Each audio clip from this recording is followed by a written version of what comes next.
Good morning. Thank you for joining us for the discussion of Colorado population trends and the impact of COVID-19.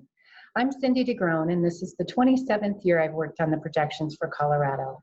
Over the years, I've identified one sort of occupational hazard of working on the projections, and it is that I rarely know what year it actually is. Those of you who work on projections may agree. We spend so much time thinking forward 5, 10, 20 years out, or mining historical data to find trends that may continue. But I can tell you I have known exactly what year it is since March, and that hasn't changed. It is 2020, and I've spent more time this past year studying today, working on the projections this year than any other year in memory. So my goal for the presentation is certainly to share what those population trends are, but also to share what I've learned since March about Colorado today. So we'll talk about our growth since the start of 2020 and how the pandemic might impact our population trends going forward. But let's start by talking about where we were. What were those trends before March? So population growing at a slowing rate. This is true for the United States and for Colorado. What we heard this morning from Nancy, that US growth rate last year, slowest in over a century, and for Colorado, it was the slowest in well over a decade. Looking forward, we expect that to continue, and we'll talk about why. And certainly if you live in the Denver metro area as well as other areas along the Front Range, it hasn't felt like growth was slowing. But that is due to the concentrated growth we've experienced in Colorado last decade. Since 2010, 94% of all growth to the state has been to the Front Range. So we'll talk about how that might be changing. So we've also talked a lot about the fact that historical migration in Colorado is strongly related to job growth. We'll talk about what's different today. And then aging. The first of those baby boomers turned 65 in 2011, and certainly it's impacted the economy, our growth rates, housing, transportation, and public finance, just to name a few. Colorado was the second fastest aging state in the nation last decade, and we will continue to age as the first of those baby boomers turns 75 next year. So our aging hasn't changed. Neither has our expectation for increasing racial and ethnic diversity. So diversity in Colorado is highest for our youngest residents. And just by aging, the state will continue to become more diverse. But let's talk about that slowing growth first. So the US population, on average, over the last 30 years has grown 1% per year. Colorado growing twice as fast at 2% to reach that 5.8 million in 2019.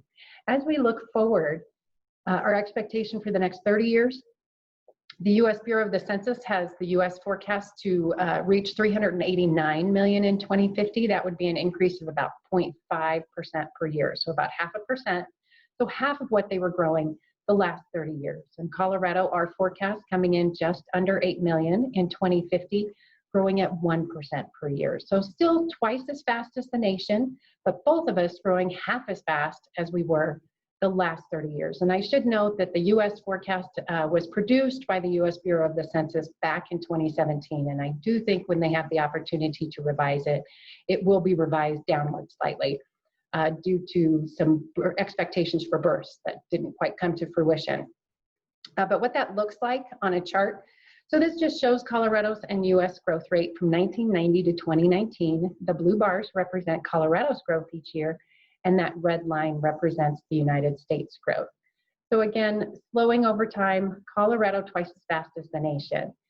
And so Colorado at the moment is 1.7% of the US total population. Once we get out to 2050, we do think that share will increase for Colorado, growing twice as fast as the nation, but we'll get to 2%, maybe 2.1% by 2050. But to understand that continued slowing, I think it's helpful sometimes to take a step back and look at the reasons why we grow. So this chart shows the components of Colorado's population change from 1970 to 2019. And each bar represents the total change Colorado received over a one-year period. And those bars are color-coded. So the red part of the bar represents net migration to Colorado, or those who moved in minus those who moved out. Well, that blue part of the bar represents natural increase, and this is births minus death. And so just looking at the chart, we can see that in terms of net migration, Colorado had strong in-migration during the 1990s as well as the 1970s, and that sort of dominated our growth during that time period. And then we see the time period of the late 1980s, the only one on this chart where more persons moved out of the state than moved in. And when we talk about that natural resource bust, it definitely impacted Colorado. Colorado was more adversely impacted than other states in the nation. And so for persons who had lost their jobs, there were definitely better opportunities out there, and namely California. And then we see the time period of the tech bust, which is in the early 2000s. That one, we also see that reduced migration just due to the fact that it was very Front Range centric, and so didn't attract as many folks to move into the state during that time period. And then also, once we start to look a little further forward, we note that we continue to grow and have in-migration throughout the entire Great Recession. And that one happened because while we had lost over 100,000 jobs in construction and manufacturing, this time around it was a nationwide recession, and there just weren't better opportunities elsewhere. So we didn't have folks leave the state, but yet we continued to grow jobs in professional, business, and health services, and attracted folks to come to Colorado to take those jobs. But then if we focus in on that blue part of the bar, again, the natural increase or our births minus deaths, one thing we might notice right off the bat is that our growth in 2019 was about the same as it was in 1970, and our population is much larger. And so to understand that, I think it's helpful to take a look at sort of that births and deaths independent, which I have to share the fact that the number one question I was asked at the start of the pandemic, will there be a baby boom? I think folks at home under stay-at-home orders wondering what everybody else was doing while they were staying at home. My answer then, as well as today, is no. Births tend to decline during recessionary periods, so we are assuming births will decline. In terms of how much of a decline, our projections are based on historical Colorado downturns. But a study, and this one was a fun one, done by Max Planck Institute for Demographic Research, took a different approach. And they looked at Google Trends data on excess searches for keywords including pregnancy tests, morning sickness, and ultrasound, all positive indicators of births 8 to 11 months later, whereas excess searches for keywords related to unemployment are strongly associated with lower births 8 to 11 months later. So they are currently forecasting a decline in births of 15%. And the projections prepared by our office are not that low. As you can see from this chart, so the blue line at the top represents births, the red line at the bottom represents deaths. The solid part of the line is what has already happened, and then that dotted part of the line is our projection.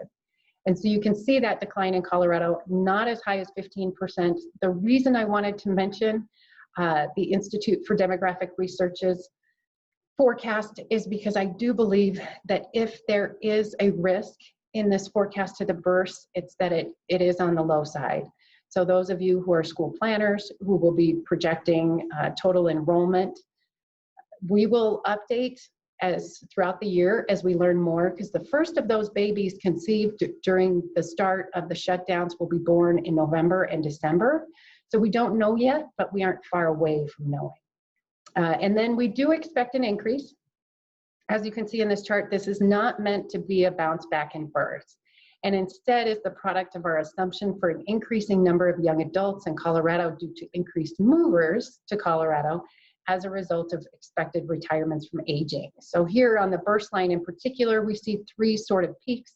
The first peak happened after that strong in-migration to Colorado in the 70s. The second peak happened after the strong in-migration to Colorado during the 1990s. And so that third sort of peak, which is less of a peak, but at the same time happening for those same reasons, just we've got those folks expected to move in. And then in terms of the red line, those are our deaths. And certainly what stands out is 2020. The tragic number of deaths that have been higher than expected, even accounting for the deaths directly attributed to the pandemic. So certainly as I started thinking about how I was going to forecast this going forward and whether or not I was going to move, sort of that life expectancy number, I reached out to the experts at the Colorado Department of Public Health and Environment.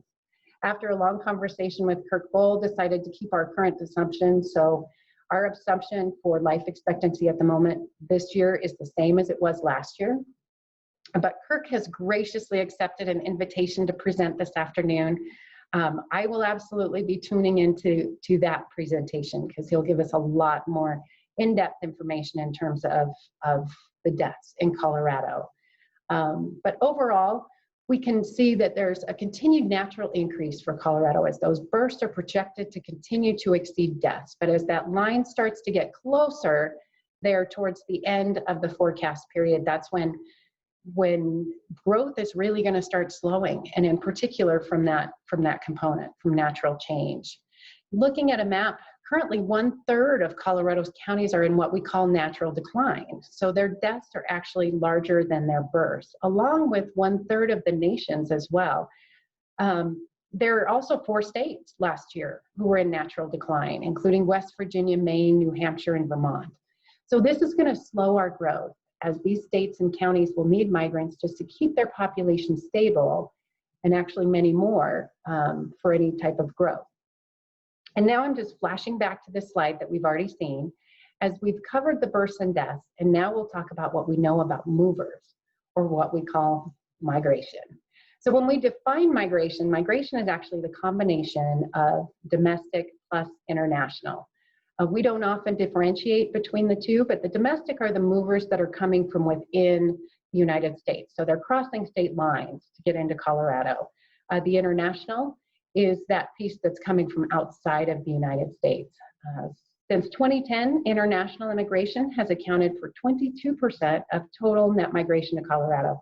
And if we look at last year, so 2018 to 2019, it was 30% of our total migration to the state. And so this is a particularly salient point for this year, because so far during the pandemic, international migration has declined significantly, and domestic migration has not. So let's talk about international immigration first. So in April, we had a 98% reduction in international flights. We had an executive order banning travel of non-residents from certain countries. We had border closures starting in late March with Mexico and Canada, as well as visa offices closed outside of the United States. So certainly some restrictions there. In our conversations with the Census Bureau in recent weeks, they are estimating near net zero immigration from April to June of 2020. And so that zero coming into the country as well as zero leaving the country, just because that difficulty in the travel caused during the pandemic. So what does that mean for Colorado? Looking at the distribution of growth to Colorado of international immigrants, and this map reflects last decade. So 2010 to 2019, the total numbers of international immigration to Colorado by county. And so those counties in the red, which include Denver, Arapahoe, and El Paso, getting the largest numbers by far. And then following them, the orange and yellow also seeing increases. All of the counties here in blue actually having more immigration, international immigration, so persons leaving the country from those counties than entering. So these counties in particular, the ones highlighted in red, are at risk of sort of experiencing lower immigration, so perhaps lower growth. And the ones in blue, who are experiencing that lower outmigration, experiencing more growth, or having those persons remain within the country. And so that's that piece that is international. Now let's focus on domestic migration during the pandemic. I don't know how many of you were like me, and I was certainly combing the news articles, trying to figure out if anybody had anything to say about what was happening in terms of movement across the United States. And so there are several here that I want to mention, and we'll kind of talk about some of those headlines that we see, because typically during a downturn in the economy, we're going to see less domestic movement. So specifically those within the nation. And this time it appears to be different. So it hasn't declined, it also hasn't increased. But what it has done is perhaps remained the same, although some of the motivations for movement have changed. So those first ones listed here, college students returning home. So this one in particular was a news article that I read that had a picture of cell phone movement that was focused on April. And certainly one of our thoughts was that was typical movement that we would see in May. So as those college students would return home, we would see that movement in May. And after we got the May data back, that was confirmed, because May movement was much lower than last year's May movement, while April movement was much higher. But that really was, given the timing that those universities slowed down. We also continue to see moves due to the changes in the economy, although not as much for a job as to opportunities for where you might want to do your job from. And so in particular, temporary change of address data. And so this includes those second home movers, indicating close to a 30% increase in 2020 relative to what we saw in 2019. So certainly a big uptick in terms of temporary movers. And then we also saw, I noted several headlines talking about the movement out of large city centers. And that one is not new. Certainly large city centers, you tend to see most of our outmigration happens from these areas. And in particular, when we think about those causes of the big growth within those large city centers, historically it was the millennials, right? As they moved into the large city centers, well, what has happened to the millennials? The first of whom turns 40 next year. They've reached those home buying ages. And so for the last several years, we've seen this outmigration from the large city centers. When we think about home ownership rates for all persons under the age of 35, it's about 40%. And for those between the ages of 35 to 44, it's 64%. So a big uptick in home ownership right around age 40, between the ages of 35 and 44. And so those millennials continuing to drive that and continuing to move sort of in those suburban areas. And we also had those low interest rates, which may have provided some additional opportunities for those millennials to become homeowners. And then we've also got the young adults living with the parents. This is absolutely a continued trend. We talked about it last year, actually the last 2 years, in terms of doubled up housing, some more of those multi-generational housings. The current population survey, by July of 2020, 52% of adults ages 18 to 29 were living with their parents. And this is up from 47% last July. So certainly an uptick in that number, but it is a continued trend from what we've been seeing. And so what is the data in terms of that migration during the pandemic? Census Bureau analyzed the U.S. Postal Service national change of address data. In their analysis, and so of course they're looking countrywide, nationwide, county to county and state to state permanent moves stable in 2020 as compared to previous years. But they did see the significant uptick in temporary moves early in the year. This assessment, while some local patterns may have changed, overall domestic migration patterns have not significantly changed. And that's what I'm going to tell you is significant, is that it hasn't changed. Typically in downturns, we see it change. We see things slow. And so the fact that that domestic piece has not slowed is significant. So here's where we're at in terms of our thoughts and questions about migration. Certainly we're going to continue to see in-migration specifically from our traditional donor states, including California, Texas, Florida, and New York. Specifically, New York was 2 years ago was our highest net in-migrant state. In California, so we get a lot of migrants from California, but there are also a lot of Coloradans who moved to California. And then in New York, we get a lot of New Yorkers, just not many Coloradans move to New York. We also expect to continue to see out to lower cost states, which we had been seeing, that immigration, that's our big change. So that is slow to none. And then job driven. Certainly our largest share of job loss was in our low wage, and those low wage industries aren't the ones that are going to attract somebody from, to leave the state. And there aren't better opportunities elsewhere since this one's a nationwide. But we do have to talk now about teleworking, because certainly those markets with high unemployment and high housing demand, in particular, let's talk about Nevada, one of the highest unemployment rates in the nation right now and one of the hottest housing markets. So that certainly has to have something to do with teleworking, as well as rural Colorado. So as I've spoken to folks around the state in terms of what they're experiencing, rural Colorado poised to take advantage of some of the opportunities that may be presented with telework. So let's talk about how telework has changed during the pandemic. Pre-pandemic, Bureau of Labor Statistics estimated 12% of the nation's workforce worked from home at least one full day per month.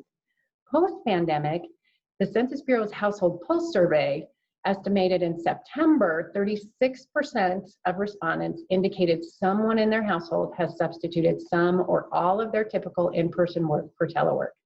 So these two not directly comparable.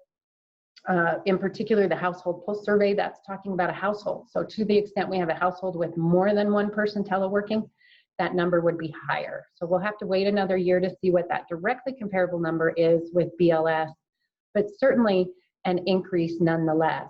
And so what does this look like in Colorado specifically? This chart I took from the Household Pulse Survey, the Census Bureau's website. It's for the reference week of September 16th through the 28th. And we can see Washington, D.C. has clearly, and they have continued to lead. They've led this whole time in terms of the number of teleworkers, at about 60% of those households responding someone teleworked.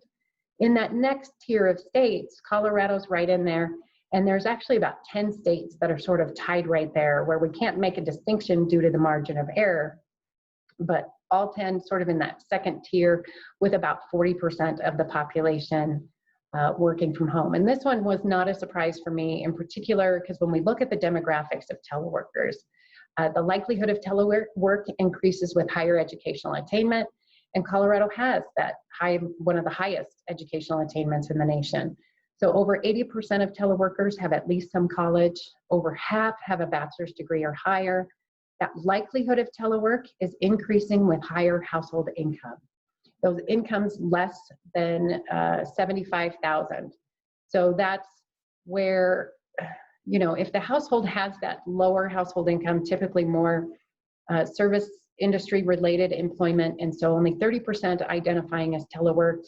Those with incomes greater than 150,000, 70% were identifying as teleworked. Persons aged 25 to 54 were more likely to report teleworking than persons younger than 25 or older than 55. So let's pull it all together and talk about that long-term forecast for Colorado. And certainly let's talk about that change in method. So those of you who know, our population forecast is prepared using an economic demographic modeling system, where we start with that economic forecast, which begins with jobs. And certainly we do make an adjustment for commuters, which those commuters would include these teleworkers. They would go in as a commuter. And then we run a cohort component model, which we then multiply times labor force participation rates and to derive a labor supply. So it's really a labor balance, but we've talked about the fact that that's not what's happening right now, certainly. And so the changes that we've incorporated into the model for 2020 was to treat 2020 as an estimate year. And that was done for two different reasons. The first of which was I couldn't get the births or the deaths high enough to reflect that actual increase in deaths that we saw in 2020. And then also, since the movement isn't as related to the jobs, I ended up focusing that movement and using that importance of housing development. So we know that vacancy was low in 2019. And so it's where those housing units were available and for persons to move into. So really focused on those building permits from 2019 to determine where that growth went, where that growth is going right now in 2020. And then of course, we're going to continue outreach and feedback from local governments. I can't thank you all enough for those of you who have participated with us and reviewed draft projections that I may have sent you. I sincerely appreciate it. And then also just telling us what you're feeling within your community. But then so overall, the coronavirus impacts. Births revised downward due to the recession. Deaths revised upward in 2020 using actual deaths. And then migration was revised downward short term. And so what that looks like on a map, certainly the majority of growth still happening along the Front Range. Not as much as what we saw last decade, but we didn't have it as much as what we saw last decade last year either. So not being the long term, not being largely influenced by some of the short-term things that are happening within the state, but we'll wait and see to see how many, and in particular, how many of those second homeowners moves may have become permanent. So that could certainly adjust the forecast. And then I have a list of the risks to the forecast here as well, including that pandemic uncertainty, certainly the number one risk in the short term. How the virus goes is how some of the population is going to go. Slower national growth, the other one, in particular with immigration as we move forward. Relative housing costs, remote workers, automation. You can't talk about a forecast in Colorado without talking about water. And then also national natural disasters, of course, always risks to the forecast. So what that forecast looks like when we pair it with that chart we looked at earlier, when we look at the short-term projections, we can see the decreased growth almost equivalent to the total growth we saw in the tech bust in the early 2000s, but a much different share of where that growth is coming from. It's got a much smaller share of that growth from babies and a much larger share of that growth from migration. And certainly we're expecting twice as many migrants by 2025. And this is going to be driven by retirements. So to understand that piece, I'd like to take a look at our aging population. So this chart shows, or this map shows, the percent change in the 65 and over population by county across the nation. It was prepared by the US Bureau of the Census, showing that the nation's 65 plus population increased by 34% from 2010 to 2019.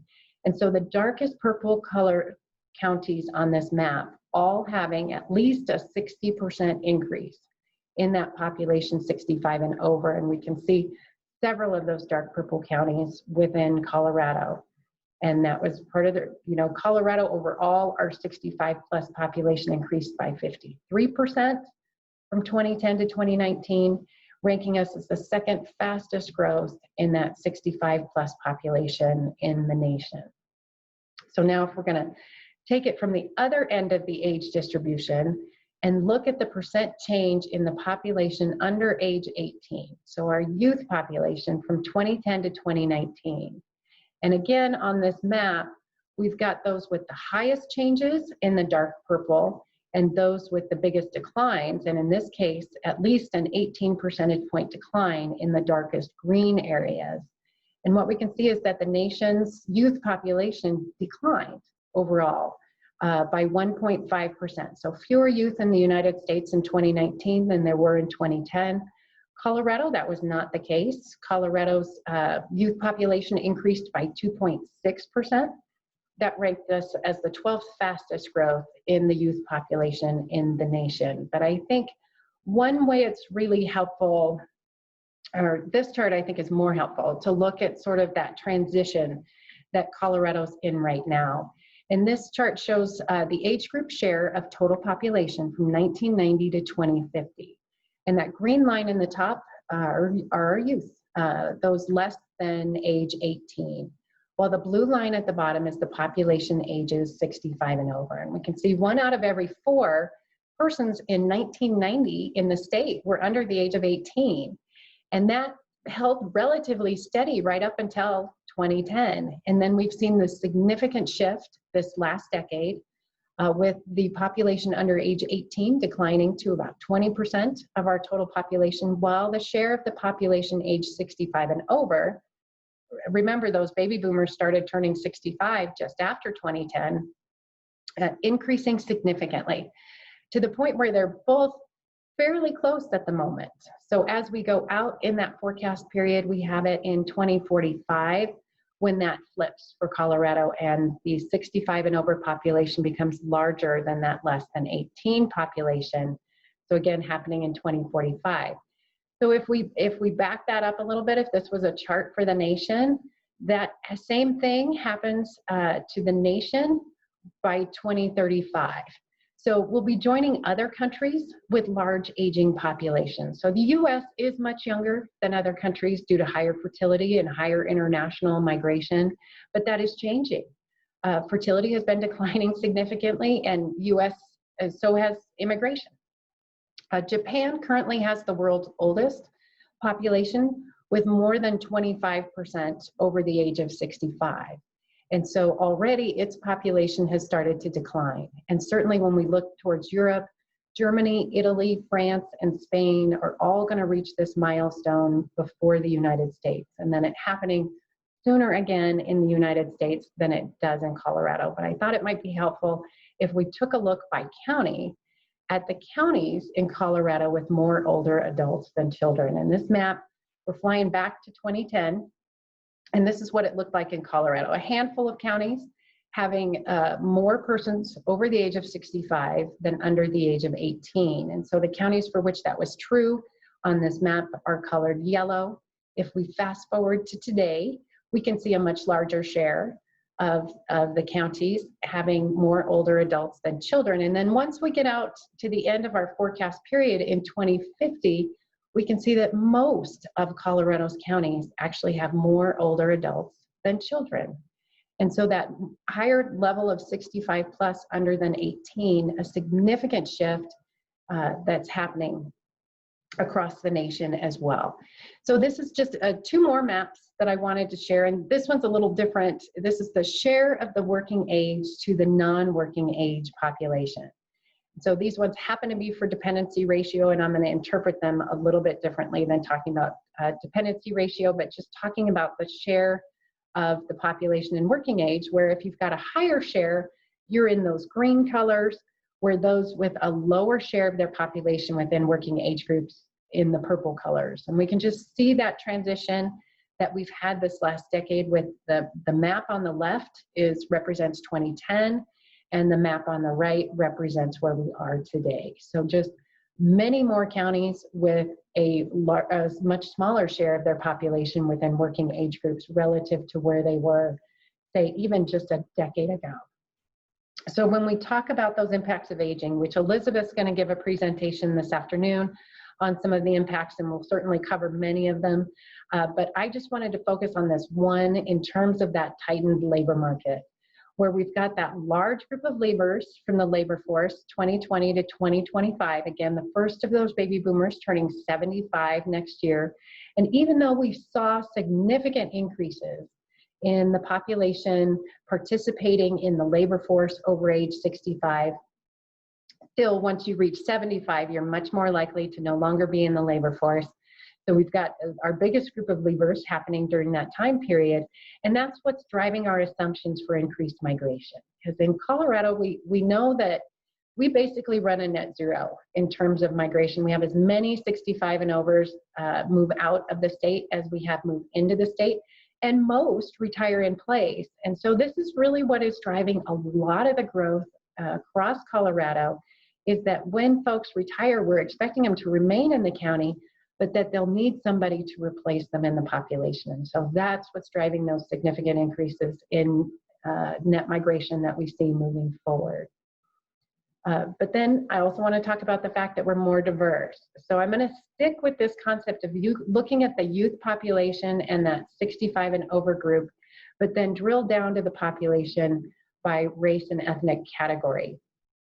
So here we can see on the left-hand side of this chart, that is the total population within the state. The blue bar represents the share of the population under age 18, and then the orange bar represents the share of the population 65 and over. And so we can see statewide, we do have more youth population than we have the population ages 65 and over. But when we look at that by the population who identifies as white non-Hispanic, they're fairly close together. And so if this was a chart for the nation, the 65 and over white non-Hispanic population already exceeds the population under age 18 who is white non-Hispanic. Not the case yet so for Colorado. I think it'll happen this year, perhaps next. But certainly, once we look at our Hispanic, Black, Asian, and American Indian populations, see a significant difference where we have a much larger share of the population that is under age 18 as compared to the population that is 65 and over. So just very significant differences in the age distribution of the persons of color within Colorado versus that white non-Hispanic population. And given that, Adam Bickford from our office produced a fantastic tool that is currently available on our website, because everything's different by county, right? And so you can go to that application, and this happens to be one of those charts that I just happened to pull up for Colorado. You can select any year, 2000 through 2019 that you're interested in, and then select your geography. And you can get this chart of single year of age by race in Colorado in 2019. So this one in particular, that blue line at the top representing the white non-Hispanic population, the orange line, the Hispanic, and then we can see that followed by the Black, Asian, and American Indian non-Hispanic population groups. So again, available for every county and currently on our website. So as we look forward, what likely will be, our population continues to grow, but slow over that long-term concentrated growth. The biggest question I certainly have is in terms of how many of those temporary movers might become permanent and might be located outside of the Front Range. So will we continue to see that concentrated growth? Likely not as much as we have before, but just how much will it be able to spread out? And then aging will still happen and impact everything. And then that increasing racial and ethnic diversity will still happen as well. So thank you very much for listening. Here's our contact information. Again, can't stress enough that we will be updating those projections as we move forward. And so certainly continue to reach out to us as you have any additional questions. I appreciate it. And